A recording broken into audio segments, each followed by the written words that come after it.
महाराज, अब हम ये कहें कि फिर इन सब चीजों से हट जाते हैं जो बाहरी चीजें हैं जी। तो अब हमें अंदर के ज्ञान के लिए क्या करना चाहिए? नहीं, अंदर के ज्ञान के लिए किसी संत के पास जाना पड़ेगा जी। और बाहरी चीजों से मेरा उद्देश्य ये नहीं कि बाहरी चीजों से हट जाएं आप जी। बाहरी चीजों में रहना पड़ेगा आपको, पर कैसे रहना पड़ेगा? धर्म से रिलेटेड जो। हाँ, मैं धर्म से ही सब कह रहा हूं जी। उनको नहीं, धर्म से हटने की चीज नहीं है जी। धर्म से कैसे हट जाएंगे आप? अभी जैसे भाई सत्य से कैसे हट जाएंगे आप?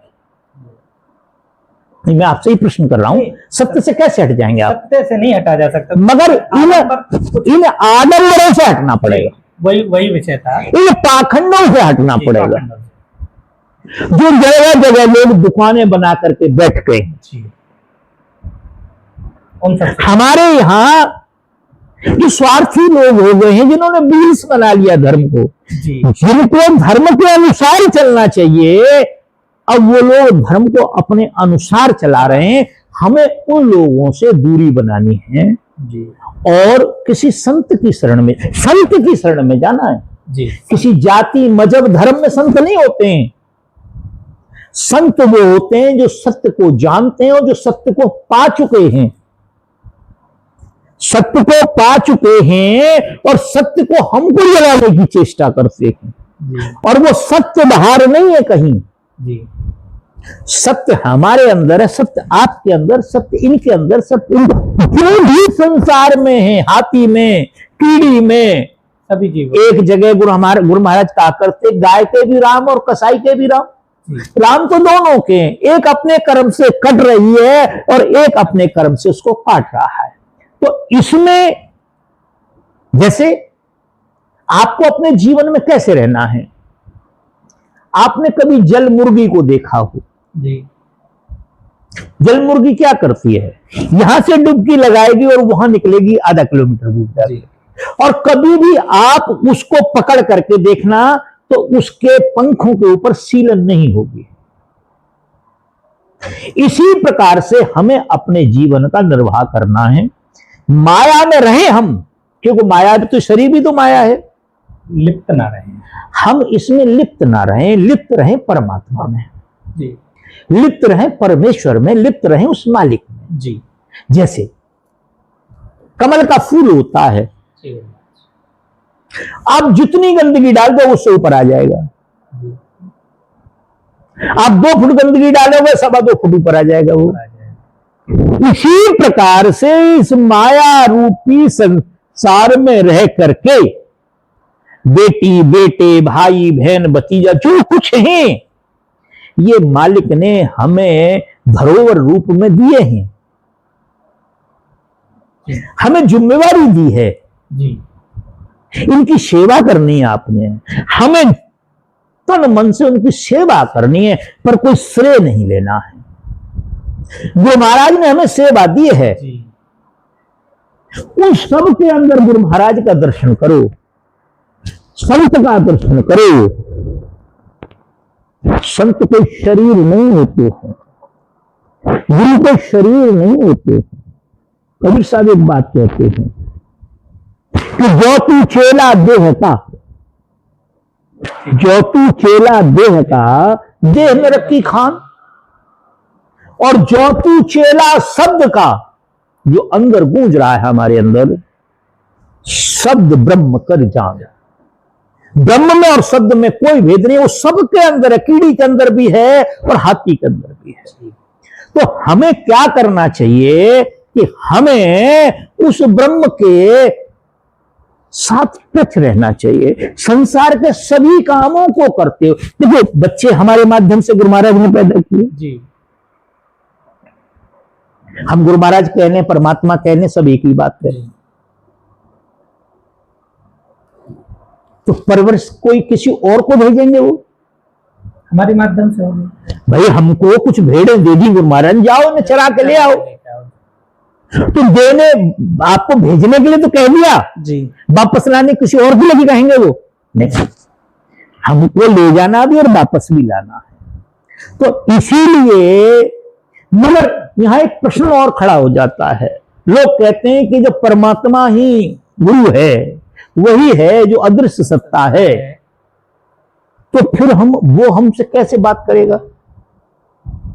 भाई, बोलने के लिए एक मुख चाहिए, ज्ञान देने के लिए एक मुख चाहिए, मुख के लिए पूरा एक मस्तिष्क चाहिए, इसको रोकने के लिए पूरा एक धड़ चाहिए, उसकी सफाई करने के लिए 2 हाथ चाहिए, उसको चलने फिरने के लिए 2 पैर चाहिए। फर्क क्या है? ये सब चाहिए, और यही बता पाएगा हमको। जैसे तुलसीदास जी कहते हैं, खग जाने खग की भाषा, पक्षी पक्षी की भाषा को जानता है, मनुष्य मनुष्य की भाषा को जानता है। तो हमको शरीर का भी इनकार नहीं करना है जी, मगर शरीर के अंदर जो सत्य है, जो ज्ञान है, उसे जान। जैसे मैं कई बार कहा करता हूं कि राम की मानो, राम को मत मानो, कल्याण हो जाएगा हमारा। कृष्ण को न माने जी, कृष्ण की मान ले, शिव को न माने शिव की मान ले, हमारा कल्याण हो जाएगा। पर हम करते क्या है? शिव की नहीं मानते, शिव को मानते, कल्याण हो गई। तो कहने का जो भाव है कि स्टार्टिंग तो हमें संसार में ध्यान करने के लिए माया की ही आवश्यकता होगी। जी, अब हम सोचें, आप सोचें, कोई भी सोचे कि हम पिता के शरीर का ध्यान करने लगें, तो हमारे विचारों में हमेशा एक कांटा चलता रहता है कि पिता ने मेरे साथ अन्याय किया है, मेरे भाई को ज्यादा दे दिया, मेरे को कम दिया है। तो वहां एक दाग लग गया, वहां एक दोष पैदा हो गया, और जिसमें दोष आ जाता है हम उसका ध्यान नहीं कर सकते। मां के साथ भी यही है। हम पत्नी का ध्यान करने लगे तो पत्नी के साथ हम हमेशा भोग भोगते हैं, और जिनके साथ हम भोग ऐसा कुछ लगा कि कोई भूकंप के झटके से आए, कुछ लगा, ये मुझे लगा, खैर जी, सॉरी। कहने का मेरा मतलब यह है, इसलिए संसारी व्यक्तियों के अंदर अनेक प्रकार की खामियां होती हैं, अनेक प्रकार के द्वेष होते हैं, और जो संत होते हैं ना, बड़े पवित्र होते हैं, उनका चरित्र बड़ा पावन होता है। चंद्रमा में दाग होता है, हो सकता है, उनमें कोई दाग नहीं हो सकता है, इसीलिए उनको संत कहते हैं। जी, जिन्होंने सत्य को जान लिया है, जो शांत हो चुके हैं, अपने लिए वो लालायित नहीं है, संसार के कल्याण से वो हमको खाते पीते नहाते चलते फिरते सब कुछ चलते हैं। जैसे हमको गुरु महाराज ने ये जिम्मेवारी दी, तो उन्होंने एक बात हमसे कही कि बेटे, मैं अंतिम उपदेश करना चाहता हूं आपको। हमने कहा कहिए। उन्होंने कहा कि संसार में 2 चीजों से बच के रहना आप, यदि वो 2 चीज रुष्ट हो गई तो मैं भी आपको बचा नहीं सकूंगा। हमने कहा कहें आप। उन्होंने कहा एक ब्राह्मण से और एक संत से, इन दोनों से बच के रहना, आपका कल्याण हो जाएगा। हमने कहा इन दोनों को तो आप सुबह से शाम तक विरोध करते हैं, आप कहते हैं कि मैं इतनी खामियां पैदा हो गई, इतनी खामियां पैदा हो गई। उन्होंने कहा पहले समझ तो लो बात को। ब्राह्मण और संत जो तुम्हें दिखाई दे रहे हैं वो नहीं होते। जो तू कह रहा है, किसी जाति धर्म मजहब का कोई व्यक्ति हो सकता है, वो ही ब्राह्मण हो सकता है और वही संत हो सकता है। उसकी जाति कोई हो, कपड़े कैसे ही पहनाओ, पैंट पहनाओ, गेरुआ कपड़े पहनाओ, नीले पीले कैसे ही पहनाओ, जो तू कर रहा है, जो परमेश्वर की तरफ इशारा कर रहा है, वही ब्राह्मण है, वही संत है। और जो मैं कर रहा है, वो कहा करते थे कि वही दुष्ट है, वही रावण है, वही कंस है, वही राक्षस है, वही शैतान है, वही नास्तिक है और वही काल निरंजन है। उससे कोई फर्क नहीं पड़ेगा। जैसे किसी आदमी को आप दबाए जा रहे हैं और वो शांत बैठा हंस रहा है, प्रसन्न हो रहा है, आपके दुर्वचन सुनकर भी प्रसन्न हो रहा है, आप अब सीमा में खड़े हो जाएं अपनी में। यदि उसने कुछ बोल दिया तो आपका खात्मा कर देगा वो, उसका श्राप काम करेगा। और जो ये करे मैं तेरे को श्राप दे दूंगा, मेरे श्राप से कोई बच नहीं सकता, मैं श्राप दे दूंगा मैं तेरे को श्राप से, मैं साधु हूं, मैं महात्मा हूं, मैं फलाना हूं, उसका कुछ भी कहने से कोई आपके जीवन में कोई फर्क नहीं पड़ेगा। वो आपके जीवन में ना कुछ अच्छा कर सकता है, ना वो तो अहंकारी आदमी है, वो तो मनुष्य भी नहीं है। तो कहने का जो भाव है कि संत एक ऐसे वस्तु होती है, एक ऐसी चीज होती है, एक ऐसा शरीर होता है जिनके अंदर हमें कोई दुर्गुण दिखाई नहीं देता है, कोई राग द्वेष दिखाई नहीं देता है, कोई ईर्ष्या दिखाई नहीं देती है। वह क्रोध करते हुए भी, डांटते हुए भी, कुछ भी करते हुए, मैं सत्य बता रहा हूं, वो हमारा कल्याण ही कर रहे हैं जी। हमारे अंदर कोई बुराई देख रहे हैं उसको वो डांट रहे हैं, हमें नहीं डांट रहे। हम क्या करते हैं, व्यक्तिगत हो जाते हैं। हम ये कहते हैं गुरुजी ने हमसे ऐसा कहा, नहीं गुरुजी नहीं, गुरुजी ने आपके ऊपर कोई कृपा की है जो आगे जाके आपका नुकसान कर सकती थी। तो कहने का जो भाव है, आपका जो प्रश्न था कि ये क्यों पैदा होते हैं, क्या होते हैं, सही मायने में राम कृष्ण और जितने पीर पैगंबर जितने भी आते हैं, ये सब लास्ट में अज्ञान को समाप्त करके और ज्ञान देने के लिए, और उसके लिए आपने कहा कि हमें क्या करना चाहिए, तो हमें किसी संत की शरण में जाना चाहिए और उन्होंने पहले संत को जान ले। हाँ गुरुमा जी, इसी में मेरा भी यही प्रश्न था, हमारे श्रोताओं को भी ये पता होना चाहिए जी कि एक आत्मज्ञान के लिए जी संत को किस तरह जो पहचाने या अपना किस तरह के लक्षण होने चाहिए। नहीं, पहली बात तो यह है कि मेरे अंदर इतनी सामर्थ्यता नहीं है कि मैं संत के पहचानने के लक्षण बता सकूं आपको। नहीं गुरुमा जी, हम तो नहीं तो नहीं, थोड़ा आपके क्यों से अगर क्यों जी इस संत के लक्षण ही नहीं बताए जा सकते जी, मगर फिर भी जी जो मैंने गुरुओं की जूतियों में बैठ करके सीखा है, जी, उनके चरणों में बैठ के सीखा है, जब जब उनकी कृपा की वर्षा हुई है मेरे ऊपर, तो जो मैंने जाना है वो मैंने अभी आपको बताया था।